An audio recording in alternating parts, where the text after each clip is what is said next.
Hi everyone, I hope you're having a super magical day. Today I'm going to talk to you about Disneyland, that's in Anaheim, California's MaxPass system. So I went on a trip in December and it was my first time since MaxPass has been released to have the opportunity to try it. On this trip there was me, my husband, my sister, and my cousin who are all adults. So that's kind of coming into my process of decisions. I'm going to talk about some pros, some cons, and then give you my tips on what I think if I were to do it again, what would be helpful. That's an easier way to say it. Some tips that would be helpful if you were going to give this a try. So, starting with pros, you get all your photo pass. That is a super expensive thing in and of itself. You get your ride photos as well as the ones that the photographers take in front of the castle or in front of the Disneyland sign and what have you. That is a great value, at least to me, especially if you don't want to be carrying around a really big camera. It's nice. You get really good photos. Two, if it's a busy park kind of day, you can get a lot done using the the MaxPass. You can really get a lot done using that because there is a lot of rides on it, kinda. You don't have to wait in the long lines. Standby, that would be my third one. I'm looking at my list, so this is going to be a little, you don't have to wait in long lines. Fast Pass, as it always is with the ticketed system, you get a cut in front of the people that are in the standby lines, which for rides like Guardians of the Galaxy, Radiator Springs, I would never wait in those standby lines because they are 2 hours plus. That's just way too long to be standing on my feet in one spot. I'm not a fan of waiting more than 45 minutes for a ride, and so Fast Pass for those rides especially is a great thing. And my fourth and final pro is it's not that bad at $10. So what it is, it's $10 as of right now. It's $10 a day per person. So for the 4 people that I went on a trip with, it cost us $40 a day for each of us. We were there for 5 days. So if you can do the math, that is $200. Now, that's a lot of extra on top of the already $400 we're paying per person for our park ticket. That's a bit of an extra for sure. And so you have to kind of weigh that. For us, because we're each adults, we each paid our own way. So for me, it was only $50 for my entire trip. Not so bad. If you have a bunch of kids, that might be something to consider. Moving on to cons. So I've been to Disneyland a good handful of times. This year, the 2017 trip that I went on, I saw the fewest photographers that I had ever seen. I was looking for them because this was the first time that I knew I'd already pre-bought in all of my photos. So I wanted those photos. And I saw photographers first thing in the morning till about noon. Once it hit noon, I saw hardly any photographers. The only photographers that I would see would be at character spots, and even there was a ton of character spots that didn't have photographers. So I think that kind of, it's not a plus for me. Also, the ones that did have photographers, you're waiting in up to an hour-long line for some things because they should have had more than one photographer out, but they only had one, like in front of the castle, things like that. The princess line. That is the other thing to talk about with photographers. So me and my party were waiting in the Fantasy Fair princess line to meet the princesses. And I don't know how it got miscommunicated to the person that's separating you into the lines. But we were a party of 4, but somehow they put us in parties of 2. So my sister and my cousin were in one party and me and my husband were in another party. I'm not quite sure how that happened, but somehow that happened, which kind of sucked because you want to do it together. We've waited in line together. We want to go on, we want to meet the princesses together and get those pictures together. But it actually worked out better because I guess the way the princess line works, I didn't know this. I had never done fantasy, the new fantasy fair. Last time I waited in a princess line, there was like an outdoor kind of like arena area. But we waited in the line, and apparently there's two, like, there's a set of each princess, two sets of each princesses, however you would say that. So there's two Ariels and two Snow Whites, and they're like partitioned off from each other. My sister and my cousin went to one set of princesses, apparently, and me and my husband went to the other set. Now, the set that me and my husband went to, there was a PhotoPass photographer at each princess. So we got really great shots, and I'm so happy about that. My sister and my cousin, however, went to the other side, and we could tell from looking at pictures that they're different princesses, different people. It's not just that, we were off-timed or something.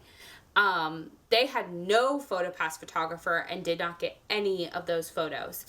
My sister and my cousin were really upset by that. Obviously, me and my husband were okay. We got the PhotoPass photos, but they didn't. And my sister actually did not bring like a normal camera that day because she was like, I'm going to use PhotoPass. I've paid for it. I'm going to use that. That was disappointing. So I would definitely, if you're waiting in line and you've already paid for this, ask to go down the row that has PhotoPass photo takers. I didn't know to ask that, but that's something I would ask. Another con is it's really easy to do a lot and to be running around and get overexhausted using the MaxPass.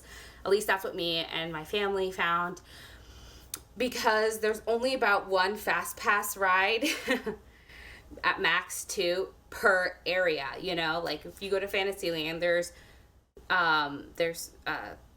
Small World and Matterhorn. That's it. And so you end up making your fast passes for Matterhorn, and then you're making another fast pass for Roger Rabbit and Toontown, maybe, or you're making fast pass for in Tomorrowland, and you're making these fast passes because you want to utilize what you've paid for. You don't want it to be a waste, and so you do a lot of running around. And we found we didn't do a whole lot of rides that didn't have a fast pass because we wanted to use it. We wanted to get our value out of it, of what we paid for it. Now, maybe you wouldn't feel that way, but for us, we caught ourselves, we ran around a lot. We ended up getting to do a lot of rides, but we ended up running around a ton.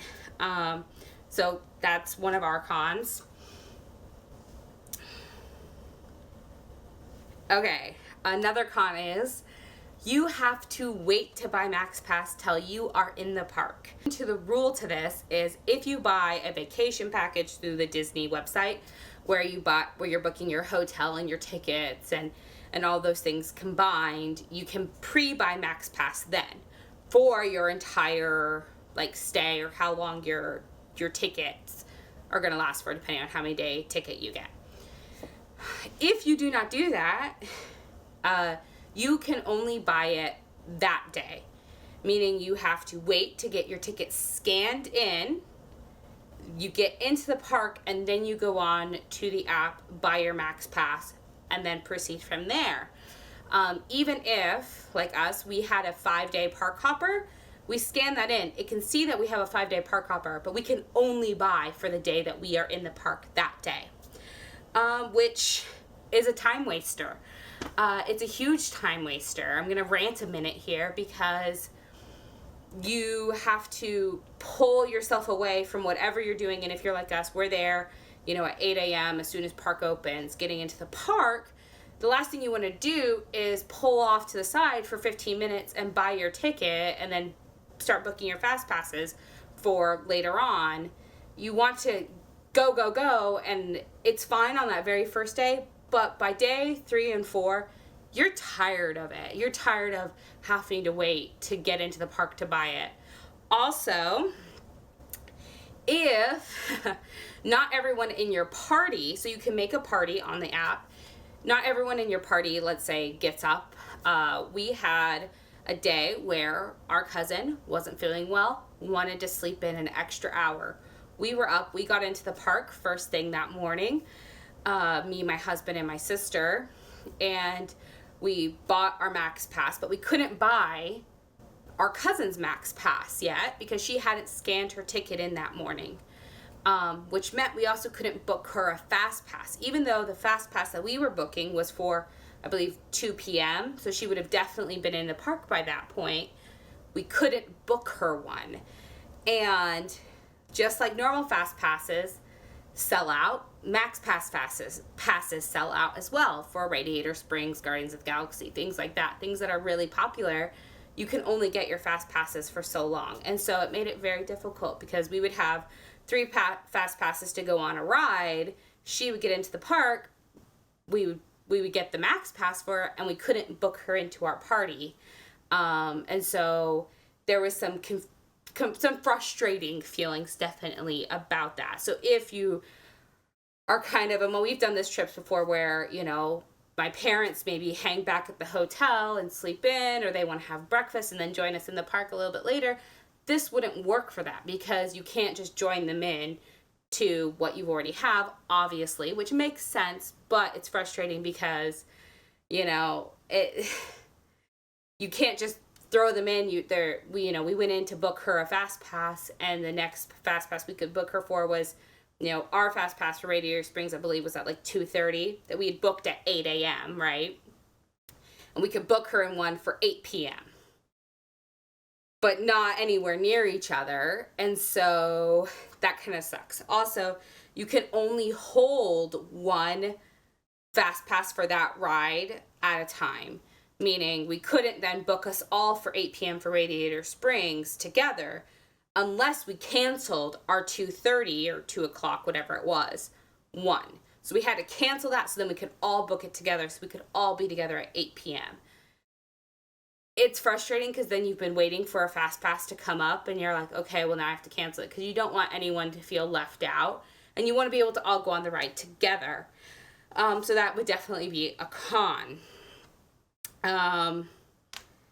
Oh, here's another thing. If 2 people, let's just say this. So what happened was me and my husband bought our MaxPass on our phone, and my sister and my cousin bought their MaxPasses on my sister's phone. Before we had made a party, because it took us a while to figure out how to make a party, we were both looking to try and book rides at the same time.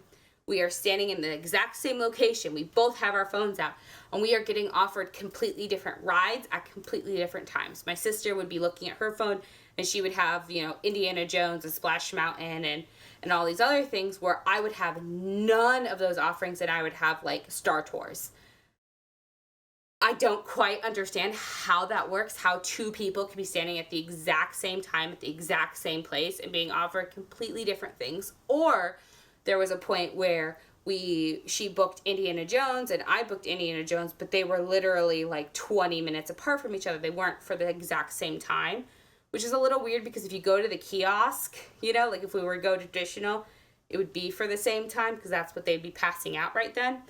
I'm not quite sure how that works, but it's super frustrating. So if you are with a group, you need to make a party so that way you can actually go on the rides together. There's no way to do it without making a party, which kind of sucks because I can imagine if I was going with friends, things like that, I wouldn't necessarily, maybe you don't know them very well, you don't necessarily want to make a party with them. I don't know, maybe you don't know them that well or something, and so that kind of sucks. Also, you can only have up to, I believe, 10 people, where I've been on trips before where literally there's 20 of us going. It's my aunts and my cousin and my grandparents and then my siblings and their kids and my parents, and there's a ton of us. Well, we can't make a party for literally all of us together because it maxes you out at 10 people, which I think is not so cool. So keep that in mind as well. Also, the Wi-Fi. Oh, the bane of my existence, the Disney Wi-Fi. I was so excited when I heard that they had installed Wi-Fi throughout the parks. That's a lie, in my opinion. I have a really great cell phone. I went in with 4G LTE data. Like, I was good. I have no like, cap or whatever. Like I was good in theory. And I was like, okay, great. I'll use the Wi-Fi. Awesome. So there's like no Wi-Fi in that park. I don't know, honestly, who can get onto that Wi-Fi. And when I did find Wi-Fi, I'd be on it for about like 30 seconds, maybe a minute, and then I'd be kicked off of it because there's just too many people trying to find it and trying to get on it. I just cannot compete. The only two places, this is my helpful hint, the only two places that I have found Wi-Fi throughout the entire Disney resort is in front of the Blue Bayou restaurant, not restroom. I did notice it in front of the restroom, but it was really weak. So in front of the restaurant, you can get Wi-Fi. I again kept getting kicked off, but it was the only place that had a strong enough signal that my phone would actually like connect to and I could be on it for a little bit. But you're also standing out in front of a restaurant. Like it's not, that's the only place in all of Disneyland. The second place is in DCA, which is like right around the water fountain feature, like when you're walking down Buena Vista Street and before the prongs or whatever where you split off to go down to the different lands, there's like a water fountain feature. I found Wi-Fi in that area, so like there's a Starbucks there, which you could maybe sit at and go on Wi-Fi if you need to, but those are the only two places that I found any sort of stable Wi-Fi. So spotty at best. It uses a ton of battery. Of course they use those fuel rod things, which is an extra like $30. Okay, sorry about that, everyone. The doorbell rang and then my battery died. So now we can get back to where we were. I just finished ranting about the Wi-Fi and I was now moving on to the battery situation, which is that app, the Disney Parks app, takes up a ton of battery. A huge part of it is because the app just doesn't work a lot of the time. So you're constantly closing it and restarting it and closing it and restarting it, which is how you book your fast passes and get your photos and all that. And it's just can be very, very frustrating and it uses a ton of battery. I am a huge Pokemon Go. I love doing it. And I was so excited about going to Disneyland because I'd heard it's a great place to do Pokemon Go because there's so many, Poke spots and things like that, so much population. I did not open my Pokemon Go once because I was so worried and was trying to conserve battery. Now, they do have the $30 fuel rod, which is you pay $30 a day at one of these little kiosk machines that they have all over the Disney parks and like the shops and things like that. You get a backup battery, you can drain it, put it right back in, get a new one, and do that as many times as you need to in one day. What I would suggest is what I did, which is buy a $30 backup battery, like a really nice big one, and charge it every single night back at your hotel when you're sleeping and you're charging your phone. But even doing that and even having me and my husband and my sister, we were the main ones on our phones, like making fast passes and things like that. Like, we only ever had one of us, like, we tried to only ever have one of us on the phone at a time, so that way it was spread out between 3 phones. Even being spread out between 3 phones and having 3 backup batteries, by the end of the night, it was pretty dire in the battery situation. And that is just using the MaxPass, the Disney Parks app. That's not doing really anything else. That's not even checking wait times, honestly, on the other like wait times apps and things like that. That is just doing one thing. And so it eats up your battery a lot. And a huge part of it is just because their app sucks. It's great if you're connected to Wi-Fi, but if you aren't connected to Wi-Fi, it is slow, it constantly shuts down, and it's just a pain. So that's a huge thing. A lot of my other complaint is the scanning. So scanning in for your fast passes. So now even if you do the traditional route of scanning like your ticket to get a paper fast pass, your paper fast pass doesn't like entitle you to anything. It's just a reminder of your time. That's what the cast members say. You still have to scan your park ticket at one of their like little kiosk-y things as you're about to go on the ride. You can use your phone for this. And if you have a party, you can scan everyone at the same time in. So for us, whenever we would go up, we were swiping, like you swipe, and you scan, 4 fast passes at the same time, or however many you have, which is fine. It's not really an issue because everyone has to do it. You have to scan that or your actual paper ticket or your annual pass, which is your ticket if you're an annual pass holder. It's fine, except for the fact that cast members can't seem to understand that maybe there's more than one person in your party. Like there's me, right? I have my phone out, I'm scanning it. There's 3 people standing behind me. So I'm scanning, I scan one, and they're like yelling at you like, okay, move on. And I'm like, swipe, scan another one. Okay, move on, swipe. I'm like, there's 4 people in my party. Like they just can't seem to understand that. And maybe it's because they just have so many locals, but it's a pain. And the biggest pain is, let's say then you close down the app. Like, you've already made your next FastPass reservation. Like you don't need to have the app open. You want to conserve some battery. You're walking through the FastPass queue, and for some rides, not all of them, but for some rides, you have to then scan it again. Meaning if you were stupid enough, like some people, at the very beginning of the trip, to close the app down, you were trying to then reopen your app, which will take you about 15 minutes to reopen the app. And you're trying to reopen it so you can scan it again, and so you can get on, and it's a pain, and then so you end up having to rummage through your bag to pull out your ticket so you can get it. It's a huge thing. I really wish Disneyland, even if they're keeping the MaxPass system and the FastPass system the way they are, which I really prefer, I wish they do the magic bands like Disney World does, so you're not wasting your battery and you're not on your phone the whole time.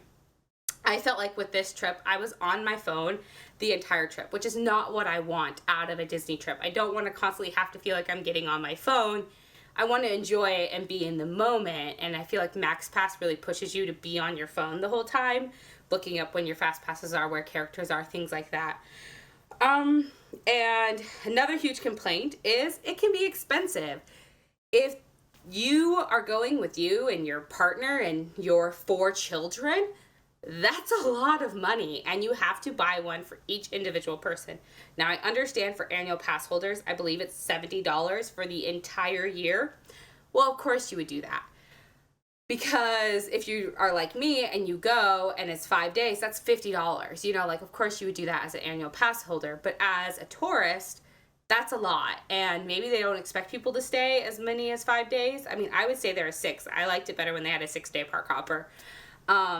And I would plan my trip and be there for 6 days. Now I only plan my trip and be there for 5 days because they only offer me a 5-day park hopper. But that's expensive and it adds up. And so it's one of those things where you really have to keep your party and your group in mind of what kind of trip you want, and and if it's worth it to you value wise because of how expensive it could be. For how expensive it could be. Now, moving on from my pros and my cons, I'm going into my tips. So my tips for MaxPass, which are, I'm going to try and go through these pretty fast. I'm going to look down here. Sometimes your attraction photos can take time. So you get it onto your app, you put in the code on the app, or you've scanned it or had someone scan it, right? The little code thing that's a square, whatever that's called. It can take a while. Our Splash Mountain photo that we did on our very first day did not appear on our app for 24 hours. So don't get nervous. My tip for that is take a picture of your code. So you're through the ride line, you finish the ride, you're in the line to look at the pictures, they're all on the screen. Take a picture with the code that you can clearly see it. That way you can enter it in again if necessary. Also, you can make sure that you've entered it in right. There's actually, we have about 4 other families pictures on our PhotoPass photos because we had mistyped in the code, but thankfully had realized it when not us appeared on our pictures and we're able to type in our actual code. So take a picture of your ride photo so that way you have the code. don't just type it in. Also, don't be a blocker in the line. Like, you're there, you're standing there, don't be taking, like, don't be trying to type it in and be a block. Move on, take your picture, move on, do it outside of that ride area. Usually, too, I find that the Wi-Fi or the internet access, I should say, is like really poor in those areas. So if you step out into the store area or just right outside, it's usually a lot better. Check wait times and crowd numbers. By that, I mean, if it is a moderate to heavy crowd, MaxPass is probably worth it. You can get a lot more done than you could, just doing it the standard way. If it's a lower crowd number, I wouldn't even bother buying it for everyone in your party. Now, if you want your photos, I totally recommend what we did. We had 4 people in our party, and only one person bought the MaxPass Plus system. We used the traditional FastPass system that day. It was a really low crowd day, so we had no problem walking on rides. Or waits were about 15 minutes. It wasn't worth it for us all to buy it, but we wanted the photos. So one of us bought it, that way we could have our PhotoPass photos and our ride photos, but we didn't have to all spend the money, and we just split the cost of that one day and made it $2.50 a person. I mean, why not? But check your crowds. If it's super busy, if it's going to be, moderate to heavy crowds, it might be, if it's a heavy crowd day, it's worth it. If it's moderate, it might be worth it. But if it's low, I wouldn't worry about it unless you want the photos. Make your Disney account before you go. So download the app onto your phone before you go. This is kind of if you're not doing meal reservations, like you're not planning your meals. But download the app before you go and build your account, like put in your information, your name, your address, all that stuff that you're going to need to do, and even put in your credit card information. I'm saying credit cards because I have a different tip about that coming up, but put in your credit card information. That way it's ready to go. You're not day one trying to fill all that in, and it's taking you even more time away from your park at the beginning of the day. Just have it already in there. If you are doing dining reservations, you have to do that anyway. To book your dining reservations, especially through the app. So you're going to already have to do that, but I would definitely recommend doing that. The reason why I say credit card is because there's a nasty little thing that their app can do, which is all purchases are final when you buy them. There's no refunds, returns, whatever. If you accidentally, now I did not have this happen to us, but I heard of it happening to other people. If you accidentally double click it to purchase it, which you don't even have to be like, are you sure you want to purchase it? Are you definitely sure you want to purchase it? There's none of that. You just click it to buy it. If you accidentally double click it, they will double charge you your account. If they double charge your account, Disney's pretty much just it's your fault for double clicking it, which, because the internet can be spotty and the Wi-Fi can be spotty, it can actually happen a lot easier than, I thought, how, that person must not have been very smart, but I heard other people doing it, so that I was very, suspicious going into it. And no, it's really easy to double tap it, to accidentally double buy it. And, Disney's just you bought it. And I don't know why their system is that way, because clearly you're not buying 4 Max Passes 2 seconds apart from each other for that same day.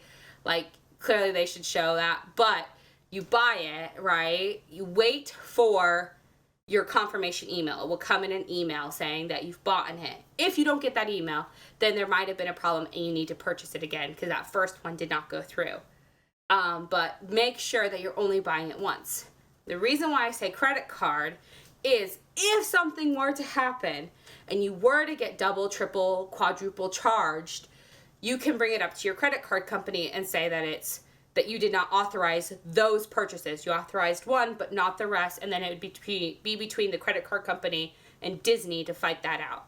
So you're not getting screwed in the end. If you use your debit, you're screwed. If you use your credit card, there's a chance you could maybe not be screwed, but that would be my tip for you there. If you see a photographer, especially with a short or no line, take advantage of it. You've paid for it. Take advantage of it. And also ask for magic shots. We found that a lot of the photographers don't give the magic shots away. I don't know why. They don't offer them. But if we asked for them, they were more than happy to give them to us. There is a Stitch one. There's balloons. if you're there during Christmas time like we are, there's mistletoe, there's a Tinkerbell one where you can have her in your hand. Ask for them. Ask for a magic shot. Also, we got one in Cars Land, which is like, they had us all be surprised and pointing, and Sally from Cars was like right next, or not Sally. Oh, gosh, what's her name? It's not Sally. The old car, the woman, old car, I can't remember what her name is right now. Anyway, though, she is like jittering all over to the side. Ask for magic shots. You've paid for it. Ask for them. They're fun. It's exciting. It's something that you normally wouldn't get. Ask for them. So those would be my tips. Would I do this again? I don't know.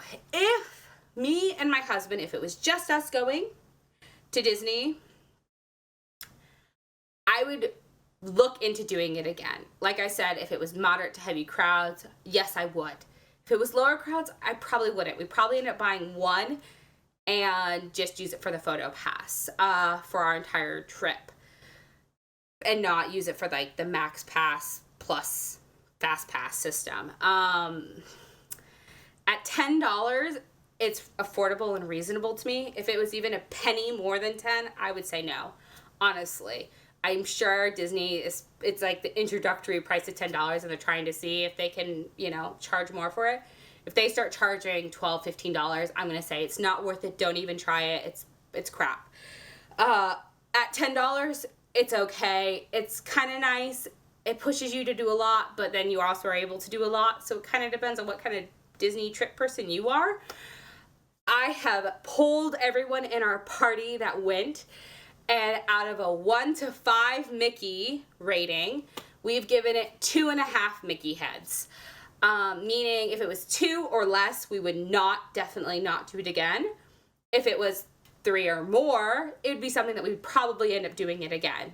3 is kind of that middle ground of like maybe. At that half a head, it's kind of like a maybe, but more on the end of probably not. It was one of those things where we did it and it was fine, but I probably wouldn't do it again. There has too many flaws in the system, mainly dealing with that app added so much stress that you just don't want to have. The app constantly closing down, and literally every single person that I would talk to in line that was trying to deal with that app, they all complained of the same thing. It wasn't just me. It wasn't my husband's phone. It wasn't my sister's phone. It wasn't my cousin's phone. It was everyone was having a problem with it. And the very first day, apparently, we had this. Our very first day we did MaxPass, it hardly wanted to work at all. Like, it wouldn't even give us FastPass times, things like that. And I talked to about 10 other groups of people that were doing it, and they all said the same thing, that the very first day, it's almost a throwaway day. The app doesn't work. It doesn't give you options, things like that. After that first day, it gives you stuff, and it ends up, the more you use it, the better it is. And I was thinking it was like a learning curve thing, but when everyone else is saying, no, I've done this before, I've been here before, I've used MaxPass before, it's just that very first day it doesn't work, it makes you kind of like, and everyone's like, oh, to do Disneyland in one day, get MaxPass. I don't know if that's the right thing to do. So that's my opinion of it. If you have any questions, please ask them below. If I haven't hit any points, I want to, fill it in and let you know and see if this is the right thing for you. Obviously, it's a personal decision. You might be there for 2 days, and you might, want that because you're only there for 2 days. If you're there for 5 days, like me, it might be something that you could go without and you'd rather save the money. So if you have a question, please leave it below. I hope you liked this video. Please like and subscribe and have the most magical Disney kind of day. Bye.